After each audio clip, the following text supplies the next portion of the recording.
Hello, नमस्ते, आदाब। मैं फ़िज़ा आप सभी का आली के पॉडकास्ट हमारे हक हमारी ज़ुबानी में स्वागत करती हूँ। आली एक फेमिनिस्ट या नारीवादी संस्था है जो कि महिलाओं और हाशिए पर खड़े समुदायों के हक के लिए काम करती है और इसीलिए आज का हमारा इस पॉडकास्ट का मुद्दा बड़ा ही अहम है। आज हम बात करेंगे जेंडर और उससे होने वाले मार्जिनलाइजेशन पर। हमारे साथ आज जुड़ी हैं नूर, जो कि आली के सदस्य होने के साथ साथ एक फेमिनिस्ट राइट्स एक्टिविस्ट भी हैं। नूर पिछले 8 सालों से इस फील्ड में काम करती आई हैं। नूर, आपका स्वागत है। तो बिना वक्त ज़ाया किए हम अपने पहले सवाल की तरफ चलते हैं।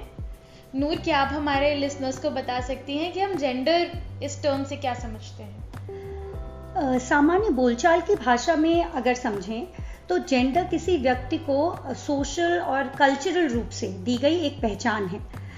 यानी सोसाइटी किसी व्यक्ति को किस तरह से देखती है, उसे कैसे रोल्स, अधिकार एवं रिसोर्सेज देती है और उनमें किस तरह का बिहेवियर या बिलीव्स डेवलप करती है, उन सबको हम जेंडर कहते हैं। तो अगर हम एग्जाम्पल्स देखें तो सबने सुना होगा अपनी लाइफ में कभी ना कभी कि क्या लड़की की तरह रो रहे हो, या महेश को देखो एक हाउसवाइफ की तरह खाना पकाता है या कपड़े धोने का काम करता है, या लड़कों की तरह बाइक चलाती है वो। तो जैसे कि कभी लड़के रो नहीं सकते या घर के काम नहीं कर सकते या लड़कियां बाइक नहीं चला सकती।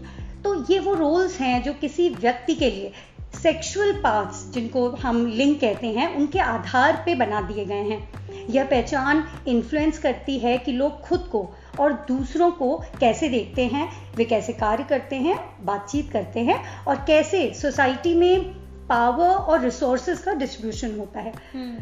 सदियों से माना जाता जा रहा है कि महिलाओं, पुरुषों या अन्य किसी भी व्यक्ति जैसे ट्रांसजेंडर या इंटरसेक्स, इन सब की जो कैरेक्टरिस्टिक्स ट्रेट्स हैं, इनके सोशल रोल्स और इनको सोसाइटी में मिलने वाला स्टेटस आदि सब इनकी बायोलॉजी या उनके जो सेक्सुअल ऑर्गन्स हैं उनके द्वारा निर्धारित होता है।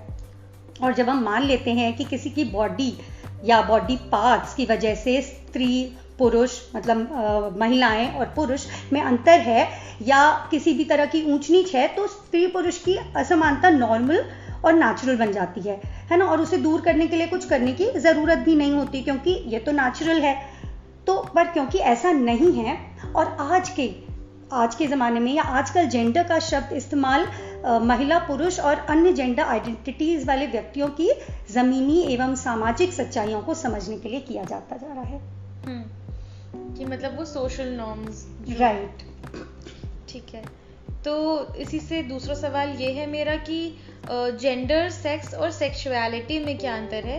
क्योंकि जब हम हिंदी भाषा में जेंडर या सेक्स की बात करते हैं तो जनरली लिंग शब्द का ही इस्तेमाल करते हैं, तो दोनों में क्या अंतर है? बिल्कुल। तो अगर शॉर्ट में समझें तो सेक्स शारीरिक रचना या जननांग, जिनको हम सेक्सुअल ऑर्गन्स कहते हैं, उससे संबद्ध है।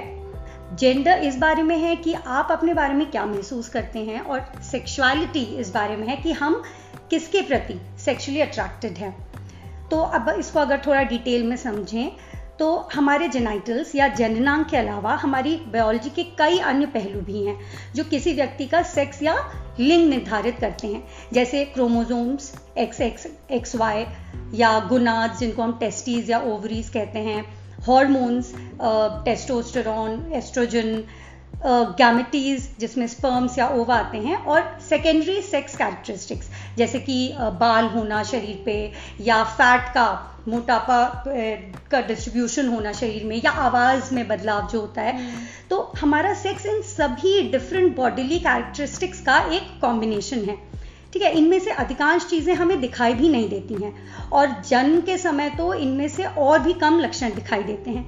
तो केवल जेनाइटल्स ही हैं जो बच्चे के जन्म के समय बाहर से दिखाई देते हैं। इसलिए सेक्सुअल ऑर्गन्स के आधार पर बच्चों को पुरुष या महिला के रूप में लेबल कर दिया जाता है। पर ऐसे बहुत से लोग हैं जो भिन्नताओं के साथ पैदा होते हैं, जो किसी भी एक बॉक्स में फिट नहीं होते। कुछ लोगों में यदि भिन्नताएं जन्म के दौरान या जीवन में बाद में दिखाई देती हैं तो डॉक्टर उन्हें इंटरसेक्स के रूप में क्लासिफाई कर देते हैं। इंटरसेक्स उन लोगों के लिए अम्ब्रेला है जो अपने बायोलॉजिकल ट्रेट्स में वेरिएशंस या भिन्नता के साथ पैदा होते हैं। इंटरसेक्स कोई होमोजेनस कैटेगरी नहीं है ना, ऐसे कई अलग अलग तरीके हैं जिनसे बायोलॉजी में वेरिएशंस हो सकते हैं। ऐसे लोगों की कुछ अलग ज़रूरतें हो सकती हैं, पर उनकी इंटरसेक्स वेरिएशन उनके पर्सनालिटी का सिर्फ एक पहलू या पहचान है ना, उससे हम उनका जेंडर नहीं निर्धारित कर सकते। तो इसके बारे में हम आगे भी बात करेंगे। तो ये तो हो गई सेक्स की बात, है ना। अब किसी व्यक्ति के जेंडर की पहचान सोशल और साइकोलॉजिकल रूप से मिलती है और हिस्टोरिकली या कल्चरली डिफाइन की जाती है। जेंडर सोशली बनाए गए रोल्स, बिहेवियर, एक्सप्रेशंस के बेसिस पे मेल, फीमेल या अन्य जेंडर डाइवर्स लोगों की पहचान को बताता है। हमारे जन्म के समय दिए गए लिंग के आधार पर हमें मेल या फीमेल में कैटेगराइज कर दिया जाता है, और एक बार ये कैटेगराइजेशन हो गया तो वो जीवन पर्यंत अलग अलग नॉर्म्स या कैरेक्टरिस्टिक्स या रोल्स की मदद से ये बना रहता है। तो ये रोल्स या मानदंड तय करते हैं कि कौन से जेंडर वाला व्यक्ति कैसे बिहेव करेगा या कैसे कपड़े पहनेगा या किस तरह के काम करेगा। तो यदि हमें महिला के रूप में पहचाना जाता है तो हमसे अपेक्षा की जाती है कि हम जीवन भर एक महिला के रूप में पहचान रखें, हम ना हमें फेमिनिन कैरेक्टरिस्टिक्स हों, है ना, हम उस तरह से बिहेव करें, वो सभी भूमिकाएं या रोल्स का पालन करें जो हमें महिलाओं के रूप में थोपी गई हैं। इसी तरह अगर हमें पुरुष की पहचान मिली है तो हमसे अपेक्षा की जाती है कि हम अपने को पूरा जीवन भर एक पुरुष के रूप में पहचानें, है ना, मर्दाना व्यवहार करें और उन भूमिकाओं का, रोल्स का पालन करें जो पुरुष के रूप में हम पर थोपी गई हैं। और ये क्राइटेरिया हिस्टोरिकली ऐसे बनाए गए हैं जो महिलाओं और पुरुषों को एक दूसरे से ठीक विपरीत या ऑपोजिट तरह से देखते हैं।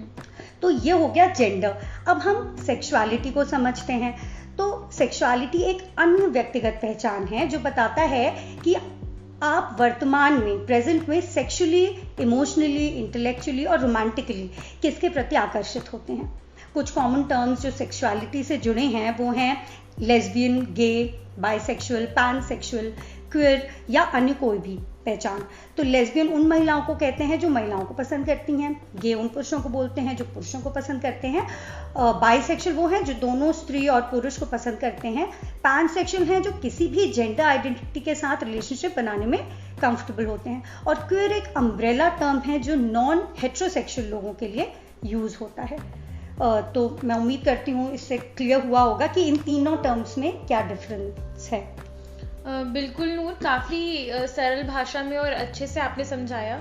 मुझे उम्मीद है कि हमारे लिसनर्स को भी समझ में आया होगा कि जेंडर, सेक्स और सेक्सुअलिटी बहुत इम्पॉर्टेंट है जानना इन तीनों के बीच में अंतर, क्योंकि ये तीनों एक नहीं है। इसी के साथ अगर हम बात करें कि इस क्लासिफिकेशन की, जो ये जेंडर क्लासिफिकेशन है बाइनरी का, इसका प्रभाव क्या सिर्फ महिलाओं पर ही पड़ता है या पुरुषों पर भी पड़ता है ऐसा कोई प्रभाव? बहुत अच्छा क्वेश्चन है फिजा ये आपका। तो जैसा कि मैंने बताया कि जेंडर पहचान में कई क्राइटेरिया हैं, जैसे जेंडर एक्सप्रेशन या जेंडर एट्रीब्यूट्स या जेंडर रोल्स, जिनको हम भूमिकाएं कहते हैं, और ये मानदंड महिलाओं के साथ साथ पुरुषों के लिए भी होते हैं और उनके अपनी मर्जी से रहने को प्रभावित भी करते हैं। तो उदाहरण के लिए जेंडर एक्सप्रेशंस वो तरीके हैं जिनके थ्रू हम अपने को एक्सप्रेस करने की हमसे उम्मीद की जाती है कि हम अपने आप को एक्सप्रेस करें। तो जिस कल्चर का हम हिस्सा हैं उस पर निर्भर करता है कि एक महिला साड़ी पहनेगी या स्कर्ट पहनेगी या पुरुष पैंट शर्ट पहनेगा या धोती कुर्ता पहनेगा, है ना, या जैसे कि शरीर पर किसके बाल होंगे, कितने बाल होने चाहिए, कम सर पे कितने का बाल होने चाहिए, लंबे बाल होने चाहिए या छोटे बाल होने चाहिए। तो महिलाओं से ये अपेक्षा की जाती है कि वे कम और धीरे बोलें या धीरे हंसें, है ना। दूसरी तरफ वही पुरुषों से अपेक्षा की जाती है कि वो तेज बोलें, है ना, तेज आवाज में बात करें, भारी आवाज में बात करें, छोटे बाल रखें। तो इसी तरह कुछ विशेषताएं होती हैं जो मैस्कुलिनिटी और फेमिनिनिटी से जुड़ी होती हैं। फेमिनिनिटी में हम नरम स्वभाव, देखभाल करना, है ना, हेल्थ और न्यूट्रिशन का ध्यान रखना, सॉफ्टली बोलना, इमोशनल बिहेवियर आदि जैसे कुछ गुणों को शामिल करते हैं। दूसरी ओर पुरुषों को मैस्कुलिन माना जाता है। मैस्कुलिनिटी से जुड़ी विशेषताओं में स्त्रीत्व के बिल्कुल विपरीत सब कुछ शामिल है, जैसे सख्त स्वभाव होना, है ना, थोड़ा लापरवाही होना, थोड़ा रिस्क टेकिंग होना, है ना, आक्रामक होना या बहुत इमोशनल नहीं होना, इमोशंस को शो नहीं करना। इसी तरह जेंडर रोल्स भी डिफाइंड हैं, जिसके तहत हम महिलाओं में खाना बनाना, घर की सफाई करना, बच्चों और बुजुर्गों की देखभाल करना आदि की अपेक्षा करते हैं। वहीं पुरुषों से अपेक्षा की जाती है कि वे परिवार के लिए पैसा कमाएं और महिलाओं और बच्चों को और बुजुर्गों की रक्षा करें। तो ऐसा नहीं है कि सिर्फ महिलाओं पर ही इसका भेदभाव का असर पड़ रहा है, पुरुषों से भी कुछ अपेक्षाएं की जा रही हैं कि वो वैसा ही बिहेव कर सकते हैं। वो अगर नौकरी ना करना चाहें तो उनको गलत दृष्टि से देखा जाता है, गलत नजर से देखा जाता है कि अरे ये क्यों नहीं नौकरी करता है। तो ब्रेड विनर उन्हीं को कहा जाता है। तो लैंगिक भूमिकाओं में वे नियम भी शामिल होते हैं जो उनके जेंडर के कारण लोगों पर थोपे जाते हैं। तो उदाहरण के लिए महिलाओं को रात में बाहर नहीं जाना चाहिए, लड़कों से अपेक्षा की जाती है कि वे घर के भीतर